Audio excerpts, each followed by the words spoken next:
جب ہزاروں سال پہلے نمرود نام کا ایک بادشاہ تھا جو پوری دنیا پر حکومت کرتا تھا۔ وہ کالدیون قبیلے کا رولر تھا۔ شروع میں لوگ اسے ایک عادل اور سچا انسان کہتے تھے۔ اس کے لوگ ستاروں اور بتوں کی پوجا کرتے تھے۔ اس نے اپنی فوجیں جمع کی اور ایک ٹاور بنوایا اور اس پر کھڑے ہو کے آسمان کی طرف تیر چلائے۔ تیر خون میں تر ہو کے واپس آئے۔ سوال یہ ہے کہ خون کہاں سے آیا اور اللہ تعالیٰ نے نمرود کو اس غمان میں کیوں چھوڑ دیا کہ اس نے آسمان کے خدا کو زخمی کر دیا ہے۔ اس نے ایک بڑا اور طاقتور امپائر بنایا جو جنوب سے شمال تک پھیلا ہوا تھا۔ جب اسے اور زیادہ طاقت اور کنٹرول ملا، نمرود نے اپنے اسٹیچوز بنائے اور خود کو خدا کہنے لگا۔ اس نے اپنے لوگوں سے کہا کہ وہ اس کی پوجا کریں۔ قرآن میں نمرود کا نام سیدھا نہیں لیا گیا، لیکن بہت سے لوگ مانتے ہیں کہ سورہ البقرہ میں اسی کا ذکر ہے، کیونکہ اللہ سبحانہ و تعالیٰ نے اسے طاقت اور حکومت دی تھی، لیکن وہ گھمنڈ میں ڈوب گیا اور نبی ابراہیم علیہ السلام سے جھگڑا کیا۔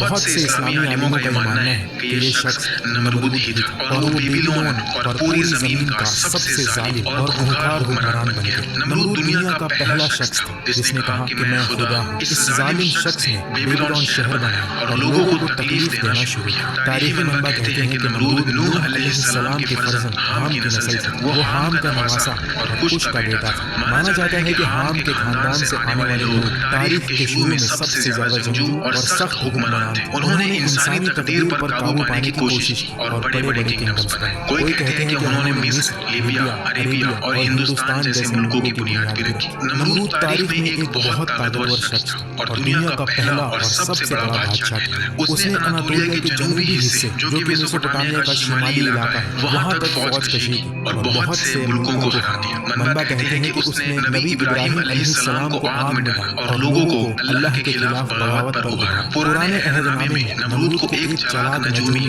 بت پرست، شہر بنانے والا اور ظالم حکمران کہا گیا جس نے معصوم بچوں کو قتل کیا اور جنگلی جانوروں پر قابو رکھا۔ یہ بھی کہا جاتا ہے کہ اس کے سماج میں اسے اور اس کی بیوی کو خدائی مقام دیا گیا اور ان کی پوجا بھی کی جاتی تھی۔ نمرود نے خود کو خدا کہلانے کے بعد ایک بڑا مندر بنایا جو بتوں سے بھرا ہوا تھا۔ اس کی حکومت تقریباً 400 سال تک چلی۔ قرآن میں ایسی 91 آیت ہے جو ابراہیم علیہ السلام اور نمرود کے درمیان جھگڑے سے متعلق ہے۔ اس کے علاوہ اور بھی آیتیں ہیں جو سزا اور اس آگ کا ذکر کرتی ہیں جس میں ابراہیم علیہ السلام کو ڈالا گیا، جو نمرود سے منسوب ہے۔ نمرود کے سماج میں بت نہ صرف پوجے جاتے تھے بلکہ لوگ یہ مانتے تھے کہ وہ کھا سکتے ہیں، پی سکتے ہیں اور بول بھی سکتے ہیں۔ لوگ ان سے کھانا، شفا اور معافی مانگتے تھے۔ ان کا خیال تھا کہ بت زندگی اور موت دے سکتے ہیں اور ہر چیز پر ان کا قابو ہے۔ لوگوں کا آخرت پر کوئی یقین نہیں تھا۔ بتوں کے ساتھ ساتھ وہ ستاروں اور سیاروں کی بھی پوجا کرتے تھے اور سورج کو سب سے طاقتور مانتے تھے۔ لوگ بہت سے بت رکھتے تھے، ان کی حفاظت کرتے اور یہ ثابت کرنے کی کوشش کرتے کہ یہ بت سب سے بہتر ہے۔ مندر جہاں بت رکھے جاتے تھے وہاں لوگوں کے معاملات کا فیصلہ بھی ہوتا تھا۔ جو کوئی ان کے عقیدوں یا روایتوں کو نہ مانتا اسے سزا دی جاتی تھی، کبھی پتھر مار کر، کبھی جلا وطن کر کے یا کبھی آگ میں پھینک کر۔ یہ سماج دوسروں کے عقیدوں کو سیریس نہیں لیتا تھا بلکہ انہیں خطرناک سمجھتا تھا۔ ایک دن نمرود نے ایک بہت واضح خواب دیکھا۔ دن کے وقت اس نے خواب میں ایک چمکتی روشنی دیکھی جو آسمان سے اتری، جو سورج اور چاند سے بھی زیادہ چمک رہی تھی۔ نمرود پسینے میں ڈوب گیا اور پریشان ہو کر اٹھا۔ اس نے اپنے بھروسے مند فقیروں سے خواب کی تعبیر پوچھی۔ انہوں نے بتایا کہ اس کے ملک میں جلد ہی ایک لڑکا پیدا ہوگا جو لوگوں کا مذہب بدل دے گا اور آخر میں نمرود کو قتل کر دے گا۔ یہ سن کر ظالم بادشاہ نے فوراً حکم دیا کہ سب نئے پیدا ہونے والے لڑکوں کو قتل کر دیا جائے۔ چند دنوں میں بہت سے معصوم لوگوں کو بے رحمی سے قتل کر دیا گیا۔ اس وقت ابراہیم علیہ السلام کی والدہ کے قریب پیدائش کا وقت تھا، لیکن حکم واضح تھا اگر لڑکا پیدا ہوا تو اسے قتل کر دیا جائے گا۔ ابراہیم علیہ السلام کی والدہ نے گہری سوچ میں ڈوب کر اپنے شوہر عزر سے کہا کہ مندر جاؤ اور میرے لیے دعا کرو۔ اگر لڑکا ہوا تو میں اسے تمہارے پاس لاؤں گی اور تم اسے نمرود کے سامنے پیش کر سکتے ہو تاکہ نمرود کا بھروسہ جیتا جائے۔ یہ صرف ایک چال تھی۔ جب عزر گیا تو والدہ نے ابراہیم علیہ السلام کو جنم دیا اور چپکے سے انہیں ایک غار میں چھپا دیا۔ جب عزر واپس آئے تو انہوں نے کہا کہ بچہ مرا پیدا ہوا۔ جب بھی عزر گھر سے باہر ہوتے والدہ غار جاتی اور دیکھتی کہ ابراہیم علیہ السلام اپنی انگلیوں سے دودھ اور شہد پی رہے تھے جو جبرائیل علیہ السلام ان کے لیے بنا رہے تھے۔ ابراہیم علیہ السلام نے اپنا بچپن غار میں گزارا۔ جب وہ جوان ہوئے تو انہوں نے اللہ کی وحدانیت کا پیغام پھیلانا شروع کیا۔ وقت گزرتا گیا اور نمرود اپنا خواب بھول گیا۔ ابراہیم علیہ السلام غار سے باہر آئے۔ आखिर में हज़रत को पता चला कि उनका बेटा जिंदा है। इस्लामी मनबा कहते हैं कि इब्राहिम अलैहिस्सलाम दरमियानी कद, हेज़ल आंखों, मेहरबान, खूबसूरत चेहरे के मालिक थे। कहा जाता है कि वो नबी मोहम्मद सल्लल्लाहु अलैहि वसल्लम से बहुत मिलते जुलते थे। जब इब्राहिम अलैहिस्सलाम बड़े हो गए तो उन्हें अपने वालिद के बनाए बुतों से तकलीफ होने लगी। अज़र मानते थे कि ये बुत खुदा है, लेकिन इब्राहिम अलैहिस्सलाम ने शुरू से ही इस सोच को रद्द किया। एक रात इब्राहिम अलैहिस्सलाम को नींद न आई तो वो घर से बाहर निकलकर उस पहाड़ पर गए जहाँ वो अक्सर जाते थे, बिल्कुल नबी मोहम्मद सल्लल्लाहु अलैहि वसल्लम की तरह जो रात को गायब रहते थे। उस रात आसमान बिल्कुल साफ था। इब्राहिम अलैहिस्सलाम ने सितारों और सैयारों को देखा जिनकी लोग पूजा करते थे, और इससे वो बहुत उदास हुए। सुबह होने पर वो अपने वालिद से कहने के लिए तैयार थे कि वो इन चीजों की पूजा करने वालों के बारे में क्या सोचते हैं। कुरान में अल्लाह बताते हैं, और वो वक्त भी याद करने के लायक है जब इब्राहिम ने अपने बाप आज़र से कहा था, तुम क्या बुतों को माबूद बनाते हो? मैं देखता हूँ कि तुम और तुम्हारी कौम खुली गुमराही में। इस गुफ्तगू के बाद इब्राहिम अलैहिस्सलाम ने अपनी कौम से बहस शुरू की। उनकी कौम चांद, ज़ोहरा, सूरज और 60 दूसरे सैयारों की पूजा करती थी। उन्हें समझाने के लिए इब्राहिम अलैहिस्सलाम ने वाज़ेह और मक़ूल दलाइल दी। कुरान में एक मिसाल यूं बयान की गई, यानी जब रात में उनको पर्दाए तारीकी से ढांप लिया तो आसमान में एक सितारा नजर पड़ा। कहने लगे ये मेरा परवरदिगार है। जब वो गायब हो गया तो कहने लगे मुझे गायब हो जाने वाले तो पसंद नहीं। फिर जब चांद को देखा कि चमक रहा है तो कहने लगे ये मेरा परवरदिगार है।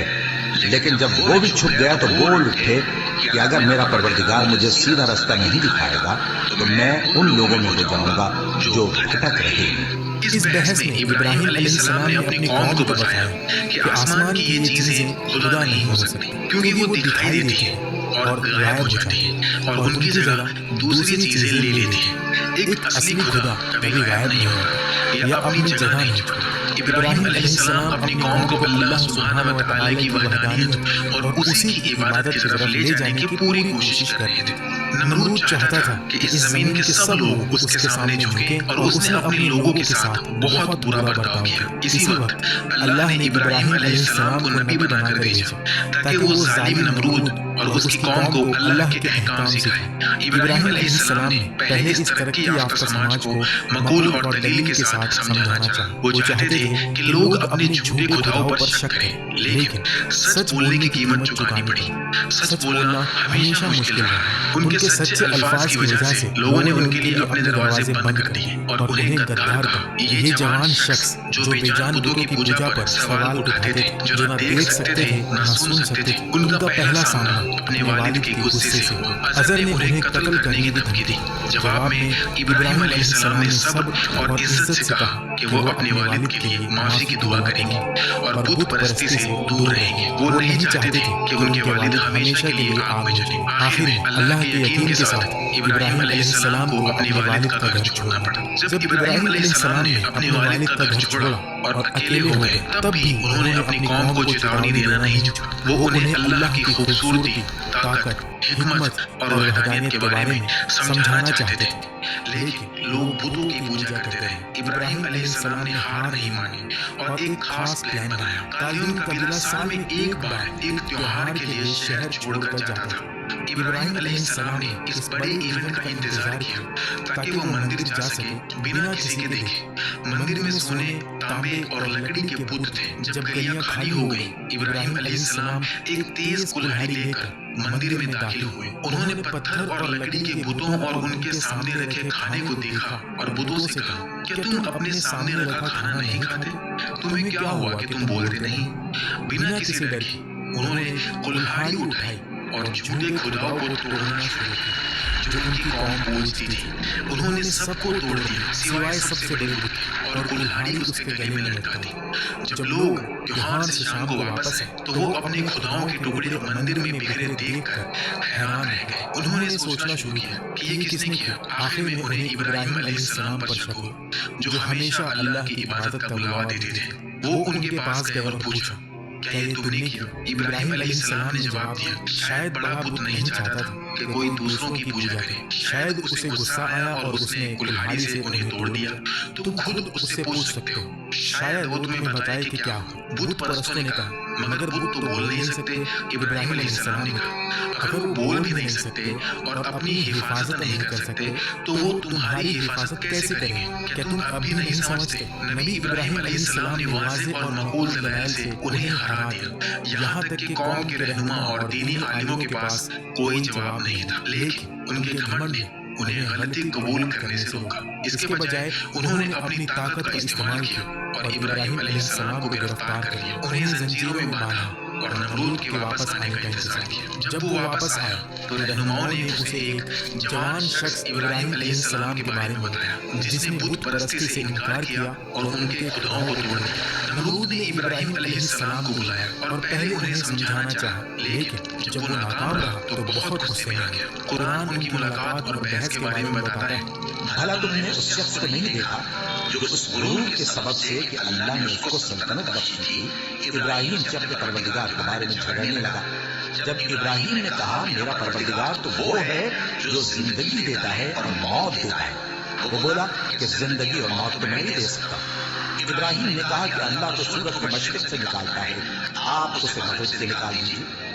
ये सुनकर वो काफिर हक्का बक्का रह गया और अल्लाह बेइंसाफ को हिदायत नहीं दिया करता। जब इब्राहिम अलैहिस्सलाम ने कहा, मेरा रब जिंदगी और मौत देता है, नमरूद गुस्से में आ गया। उसने अपने मशवरों को बुलाया ताकि इब्राहिम अलैहिस्सलाम के लिए सजा का फैसला किया जाए। एक ने, जिसका नाम हनून था, कहा, इन्हें बड़ी आग में जलाओ। ये तजवीज मंजूर हुई और 1 महीने तक आग के लिए लकड़ी जमा की गई। जहालत और बेवकूफी में लोग इस काम में खुशी खुशी शामिल हुए, कहते हुए कि ये शख्स हमारे खुदाओं के खिलाफ है। लकड़ी का एक पहाड़ जमा किया गया। जब आग जलाई गई तो उसकी लपटें आसमान तक उठी। आग इतनी गर्म थी कि परिंदे उसके करीब भी नहीं उड़ सकते थे। जब सब कुछ तैयार हुआ, लोग आग के गिर्द जमा हुए। इब्राहिम अलैहिस्सलाम को जंजीरों में बांध कर लाया गया। उनके हाथ और पांव बंधे हुए थे, लेकिन वो अल्लाह के दोस्त अल खलील थे। हालांकि वो एक खतरनाक हालात में थे। उनका दिल बिल्कुल सुकून में था, अल्लाह पर पूरा भरोसा और तस्लीम के साथ। उनके दिल में कोई डर या परेशानी नहीं थी। फरिश्तों ने अल्लाह से दुआ की।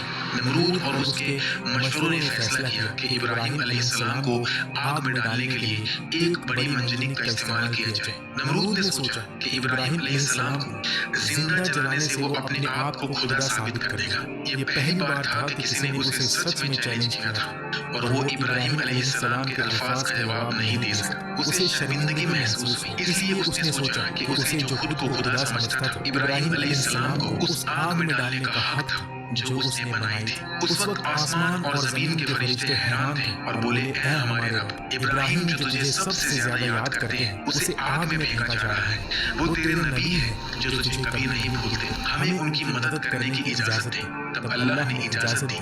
एक फरिश्ता इब्राहिम अलैहिस्सलाम के पास आया और कहा, हवा मेरे काबू में है, अगर आप चाहें तो मैं आग को उड़ा दूं। दूसरा फरिश्ता बोला, पानी मेरे काबू में है, अगर आप चाहें तो मैं पानी में डालकर आग बुझा दूं। तीसरा फरिश्ता बोला, जमीन मेरे काबू में है, अगर आप चाहें तो मैं आग को जमीन में निगल दूं। लेकिन इब्राहिम अलैहिस्सलाम ने सबका जवाब दिया, दोस्त और उसके महबूब के दरमियान ना आओ। जो मेरा रब चाहे मैं उसे कबूल करता हूँ। अगर वो मुझे बचाए तो ये उसकी मेहरबानी है, अगर वो मुझे जला दे तो ये मेरी कमजोरियों की वजह से है। मैं सब्र करूंगा इंशाअल्लाह। जब उन्हें मंजनीक में रखा गया और आग में डालने वाले थे, इब्राहिम अलैहिस्सलाम ने कहा, अल्लाह हमारे लिए काफी है और वो सबसे बेहतर है जिस पर भरोसा किया जाए। जब इब्राहिम अलैहिस्सलाम आग में फेंके जाने वाले थे, जिब्रील अलैहिस्सलाम आए और पूछे, क्या आपकी कोई ख्वाहिश है? इब्राहिम अलैहिस्सलाम ने जवाब दिया, हाँ, एक दरख्वास्त है, लेकिन तुमसे नहीं। जिब्रील अलैहिस्सलाम हैरान हुए और पूछा, आप अल्लाह से क्यों नहीं मांगते कि वो आपको बचाएं? इब्राहिम अलैहिस्सलाम ने कहा, वो मेरी हालात जानता है। जिसने आग को जलने की इजाजत दी वो उसके हुक्म से ही जलती है। आग सिर्फ इसलिए नहीं जलती कि वो आग है, बल्कि अल्लाह के हुक्म से जलती है। इब्राहिम अलैहिस्सलाम ये समझते थे, इसलिए अगर आग ने उन्हें जलाया तो ये सिर्फ अल्लाह की मर्जी से होगा और वो अल्लाह की मर्जी से राजी थे। अल्लाह के लिए वो आग में जाने को भी तैयार थे। जब वो आग में गिरने वाले थे और चारों तरफ गर्मी महसूस कर रहे थे, अल्लाह ने हुक्म दिया, ऐ आग, इब्राहिम के लिए ठंडी और अमन वाली हो जा। اللہ کے حکم سے حالانکہ آگ جل رہی تھی اس نے ابراہیم علیہ السلام کو نقصان نہیں پہنچایا، صرف ان کی رسی جلی جو انہیں باندھی ہوئی تھی۔ ابراہیم علیہ السلام سکون سے رہے، اللہ کی حمد و ثنا کی، اور ان کا دل اللہ کے عشق سے بھرا ہوا تھا۔ انہیں کوئی ڈر یا پچھتاوا نہیں تھا۔ جو سچ میں اللہ سے پیار کرتے ہیں ان کے لیے آگ بھی ڈر نہیں لا سکتی۔ لوگ، رہنما اور پنڈت دور سے بڑی آگ دیکھ رہے تھے۔ آگ اتنی گرم تھی کہ ان کے چہرے جھلس رہے تھے اور ان کا دم گھٹ رہا تھا، لیکن تھوڑی دیر کے بعد انہوں نے ایک انوکھی چیز دیکھی۔ کوئی آگ سے باہر نکل رہا تھا۔ یہ کوئی اور نہیں، ابراہیم علیہ السلام تھے۔ وہ سلامتی سے باہر آئے اور ان کا چہرہ اللہ کی رحمت کے نور سے چمک رہا تھا۔ وہ سکون سے آگ سے باہر چلے۔ کافروں نے یہ معجزہ دیکھا اور ہار مان لی۔ یہ معجزہ بت پرستوں کے لیے شرمندگی کا باعث بنا، لیکن اس نے ان کے دل کے گھمنڈ کی آگ کو ٹھنڈا نہیں کیا۔ نمرود نے ایک بار اپنے لوگوں سے کہا، اگر آسمان میں کوئی خدا ہے تو میں اس تک پہنچ کر اسے ہرا دوں گا۔ اس نے ایک بڑا ٹاور بنانے کا حکم دیا۔ کوئی کہتے ہیں کہ یہ ٹاور کئی دنوں یا ہفتوں تک بنتا رہا۔ جب وہ اس کے اوپر پہنچا تو اس نے اپنا تیر کمان لایا اور آسمان کی طرف نشانہ بنا کر تیر چلایا۔ کہا جاتا ہے کہ اللہ نے اس گھمنڈ بھرے کام کا جواب دیا اور تیر خون سے لت پت واپس آیا۔ نمرود کے سپاہیوں نے یہ دیکھا اور چلائے، دیکھو اس نے آسمان کے خدا کو زخمی کر دیا۔ لیکن یہ صرف ان کا جھوٹا گھمنڈ تھا۔ اللہ نے انہیں ایک نشانی دکھائی تاکہ نمرود کو چھوٹا کیا جائے، لیکن نمرود پھر بھی نہیں سمجھا۔ وہ اپنے گھمنڈ میں ڈوبا رہا۔ اس نے ابراہیم علیہ السلام کو بلایا اور کہا، اپنے اللہ کو بلاؤ، میں اس سے اپنی پوری فوج کے ساتھ لڑوں گا۔ پھر اس نے ابراہیم علیہ السلام کو بھیج دیا۔ تھوڑی دیر انتظار کے بعد نمرود نے دیکھا کہ ابراہیم علیہ السلام دور سے چلے آ رہے ہیں، لیکن ان کے پیچھے کوئی فوج نہیں تھی۔ اس نے زور سے ہنس کر کہا، اب مجھے شرمندگی محسوس ہو رہی ہے۔ میں نے اتنی بڑی فوج جمع کی، لیکن تم کسی کو نہیں لائے۔ کیا میں نے یہ پوری فوج صرف تمہارے لیے تیار کی؟ تمہارے اللہ کہاں ہے؟ اس کی فوج کہاں ہے؟ ابراہیم علیہ السلام نے سکون سے جواب دیا، انتظار کر، وہ جلد ہی آ جائے گی۔ تھوڑی دیر بعد مکیوں کی ایک بڑی فوج نے نمرود اور اس کے سپاہیوں پر حملہ کر دیا۔ یہ جھوٹ اتنا گھنا تھا کہ لوگ اپنی آنکھیں بھی نہیں کھول سکتے تھے۔ ان مکیوں میں ایک خوفناک طاقت تھی۔ وہ انسانی گوشت کھا جاتی تھی جب تک کہ صرف ہڈیاں بچی رہتی تھی۔ اپنے سپاہیوں کو درد اور پریشانی میں دیکھ کر نمرود ڈر گیا اور بنا پیچھے دیکھے اپنی محل کی طرف بھاگا۔ اس نے دروازہ بند کر لیا اور سوچا کہ وہ محفوظ ہے، لیکن ایک چھوٹی لنگڑی مکھی دروازے کے سوراخ سے اندر داخل ہو گئی اور یہ چھوٹی سی مکھی اس کا انجام بن گئی۔ مکھی اس کے ناک سے ہوتی ہوئی اس کے دماغ تک پہنچی۔ وہاں اس نے حرکت اور بنبناہٹ شروع کی، جس سے نمرود کے سر میں شدید درد ہونے لگا۔ نمرود درد برداشت نہ کر سکا اور اپنا سر دیواروں سے ٹکرانے لگا تاکہ مکھی مر جائے۔